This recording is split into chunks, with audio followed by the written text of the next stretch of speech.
Good morning. I am Dr. Fresh Hour with the Fresh Start Initiative, and today we're going to do a little bit of a different video. I'm going to look at the New York Times top 10 most commonly asked diet and weight loss questions. I believe that's what it is. And we're going to talk about them a little bit. And I don't have any prep to this. I actually don't even know what they are. And I thought, you know what? Let's put me on the spot a little bit and just kind of check it out. So, as always, startfreshmd.com, my website. You can check out my plans, look at videos like this one, some articles I've written, which I need to get better at writing those, and the donation button that never stops working. And here's some other ways to contact me as well. You can always reach out to me on Facebook. You can reach out to me on YouTube, Instagram. It doesn't matter, either one. So let's see where it is. Here is the top 10 most commonly asked questions. Is vegetarian or keto the best way to eat? That's a great question. I would say vegetarian and keto are both elimination diets. So if you're vegetarian, you're primarily eliminating meat. If you're keto, you're usually eliminating simple sugars most of the time, but it's like we always find these ways to weasel things into a ketogenic diet. Ultimately, you should be able to bounce back and forth from both pretty well. I think you have a lot less benefits as far as metabolically from going vegetarian because you're still just using carbs. I think whenever you do a ketogenic diet, you teach your body what it's like to use fat again. And then whenever you go back to your traditional normal diet, albeit you change some things and eat a little bit healthier, your body can now go between keto and using carbs, glycolysis, right? So anyway, I would say that if you're a vegetarian, if you have some sensitivities to red meat, which I don't really feel like exist as often as we think they do, usually we have a lot more sensitivities to plants because it's really crazy. Plants evolved to have these anti-nutrients in them that make us not digest them as well. And then we poop them out and they grow in other places and stuff like that. Meat's not really like that as long as it's prepared fairly well and not, pumped up with a lot of hormones. Maybe not necessarily a bad thing sometimes, but all I'm saying is I don't think there's a better answer to this. I do think that the keto has a little bit of an edge because we never burn fat ever. We're all overweight. So getting your body used to and upregulating things like the hormone-sensitive lipase and getting used to having cortisol being elevated for a good reason and not just chronic stress, definitely more benefits than being a vegetarian. Sure, there's more vitamins and minerals. Take a multivitamin. It doesn't really matter. Get your body to stop just focusing on burning carbs. I do like the vegetarian as long as they're having more raw food. I think there's a lot more benefits to eating raw vegetables and experiencing fiber again. Maybe even I'll say being more regular and eliminating things like diverticulosis or diverticulitis. So anyway, okay, that's my little spiel there. Is sugar or salt or fat the biggest problem in our diets? I think one of the biggest problems in our diets is trying to find something to blame. I would say it's borderline impossible to have diabetes without sugar and carbohydrates. So it's like, what came first? Did you get diabetes and then you got fat? Did you get fat and then you got diabetes? In reality, usually it's an elevated blood sugar level that leads you to have an elevated insulin level, which anytime a hormone is elevated, your body becomes less sensitive to it. When your body becomes less sensitive to it, it doesn't necessarily do what it wants to do. So then the insulin doesn't, it's just up all the time. So all the other tissues that are sensitive to insulin are rapidly, they're still working, right? But as far as the primary effect, I think it's GLUT2 and 4? Anyway, as far as getting the sugar out of your blood into your muscles and your fat, we're really bad at that. So then our blood sugar just stays elevated. The next thing you know, it's in your nerves. You start having an inability to feel things, and it was a stocking glove pattern. And then you get ulcers. It's really great, right? Really, really great. So let's see. I would say fat is our biggest problem in the sense that we are afraid of it. Trans fats, obviously pretty bad, but we created them. Fat, that's one of our best. Fat's great. Protein, amazing. One of our biggest problems is protein. We don't eat enough of it. Salt, it should not matter. Salt doesn't matter unless you have a lot of other issues. And we want to blame salt and not fix the other issues, when in reality, if you just had your salt and stopped stressing about it and sodium all the time, and just worried about getting healthier, improving your cardiovascular conditioning, maybe even losing a little bit of weight, like most healthy people don't worry about salt. So it's like, I would rather you not worry about salt and focus more on getting back into shape, getting like conditioned cardiovascularly, improving your diet, things like that. So I think that's a dumb question. It's not a dumb question. It's just trying to trigger people. And it worked.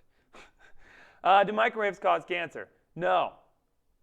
Before I even say anything about this, I would say microwaves are actually one of the most nutrient-preserving ways to cook any food whatsoever. Nobody knows that. Super fun fact. I'm not even going to look at the cause cancer. You know, water causes more cancer. The oxygen in water causes more cancer than a microwave, probably. That's just kind of a play on words because, like, reactive oxygen species cause almost all cancers. So, do I need to drink 8 glasses of water daily? No. You need to drink 1 glass of water. You need to drink 1 part water to 1 part whatever else you drink, and statistically, you will drink enough water throughout the day. We drink enough things throughout the day. We don't drink enough water. If you drink 1 part water to 1 part whatever else you're drinking, like if I fill this back up with water instead of coffee, throughout the course of my day, will drink enough water. Stop trying to give us more crap to remember. Give us more principles to remember. Please, New York or Washington Post. I said New York. I think it's Washington Post. Sorry about that. Is food labeled organic more nutritious? I always love this because organic just means made of carbon. But I would say it's more likely to be more nutritious, but also more likely for you to not see how nutritious it is and buy it because it's more expensive. And we associate money with quality, which a lot of times you get what you pay for. But organic food doesn't necessarily mean better. It can mean better, and I'm sure most of the better, more nutritious food is organic. But just seeing organic slapped on the label is like looking at multigrain and not looking into what actually makes a food multigrain and what percentage of the grain has to be there and what percentages of the grains are usually, or what part of the grains are usually removed and what they contain. Protein. Like the most protein-rich part of a grain is removed almost all the time. Sorry. No. The answer is no. But most likely the more nutritious foods are organic. Sorry for that one. Should I avoid fruit because it has too much sugar? No, you should not avoid fruit. You should avoid relying on fruit. You should avoid fruit juices most of the time. Eat real natural things, and usually the calories in fruit is actually super low. They have a lot more vitamins that we haven't cooked or processed in some way, found a way to destroy them. And also they have a lot of fiber. Like an apple has very few calories in it and a ton of fiber. Okay. Let's just say fruit is not the enemy. We make it the enemy when we make it more convenient to eat. Because usually, unless you're talking about a protein shake, anytime we make a food more convenient to eat, it's usually more processed, more palatable, or hyper palatable. You can look that one up if you want. Not good. So, do I have to drink milk to get calcium? No. Sorry. If you're not lactose intolerant, I think milk is one of the best foods on the entire planet. And if people like to tell you that we're the only species that likes to drink milk and compare us to all these other different things and like talk about how thick of a sugar lactose is and blah, blah, blah, blah, blah, okay, I'm sorry. That's ridiculous. Like, I just hate arguments like that. It's so dumb. Milk is an extremely, extremely, extremely complete food. I'm sure it's missing some things, especially with all the processing and pasteurizing that we do to it. But I will say, very hard to compete with it nutrient-wise, as far as, its mixture of casein and whey protein, which are the 2 main proteins in milk, and a lot of very good fat. I would say no. No. The answer to that is no. At the end of the day, kind of like what I tell vegetarians, I love that you guys get so many more vitamins and minerals, but I can just take a multivitamin. And even if my multivitamin is only 50% absorbed, I'll take 2 of them. So yeah, I would highly encourage people to drink milk unless you have upset stomachs to it. If you are like me with postnasal drip, I don't really have dairy because of that. It makes it worse. But just saying milk is good or bad, I don't know. For calcium, no, that's not. I wouldn't worry about that. Are fresh vegetables better than frozen? Technically, the answer to that is kind of interesting. So, okay, I'll try and wrap this up. hurry up. Fresh vegetables have never been frozen, right? Anytime you freeze a vegetable, usually it's like flash frozen, like to Dr. Evil you there. Immediately after it has been picked, pulled, or whatever, uprooted. And whenever you flash freeze, like the nutrients there are kind of like snapshots. So like whatever the nutritional value of a food is, immediately after it's taken out of the ground, it is now stuck in that phase. So with fruits, frozen fruits are almost always across the board, even like the cheap, gross ones, more nutritious than fresh fruit as far as the bioavailability of the vitamins and minerals and nutrients inside of that food. Vegetables, I don't really know as much because I don't really have like frozen ones as much, but I would assume it's technically the same. If the food has never been frozen, it has been aging and becoming, less nutritionally, maybe bioavailable. I don't know what the word is. But I would say most of the time frozen stuff is actually better, unless it's like you're dealing with like frozen meats and stuff like that they have a bunch of preservatives or super processed foods. You know what I'm talking about. Fresh, like a bag of fresh broccoli versus, or a bag of fresh, I'm like taking both of them. A bag of frozen broccoli versus fresh broccoli. I'm sure the frozen broccoli nutritionally is going to have a higher value over time. I don't know, I don't know when that starts, but that's just how I look at that. So is discarding the salt shaker enough to cut sodium intake? Stop freaking talking about sodium. Most of your stress and your idiopathic or essential hypertension is brought on by stress. It's not salt. Salt is an association.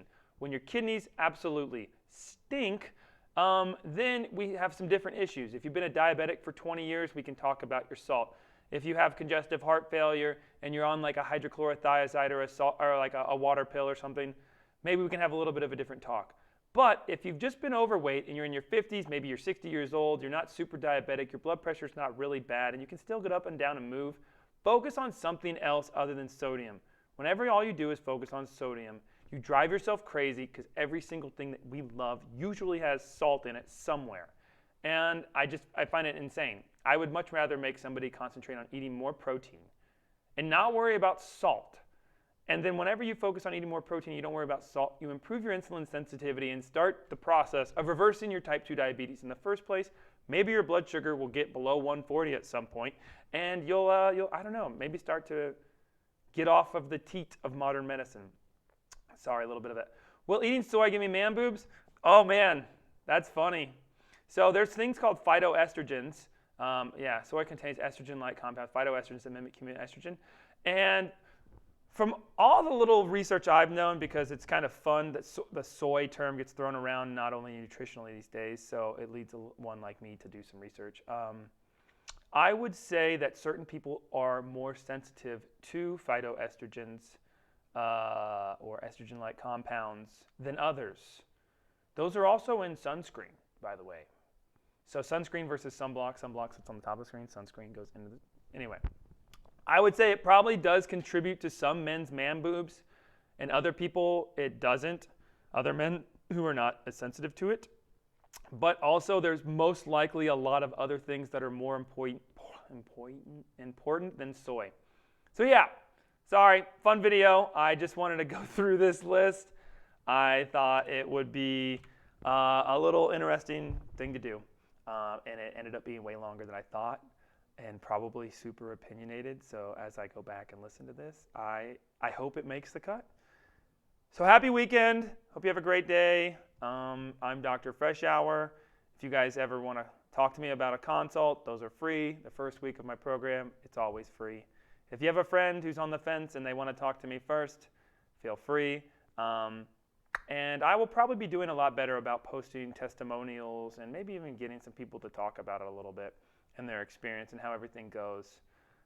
Because you don't have to be the way that you are if you're unhappy.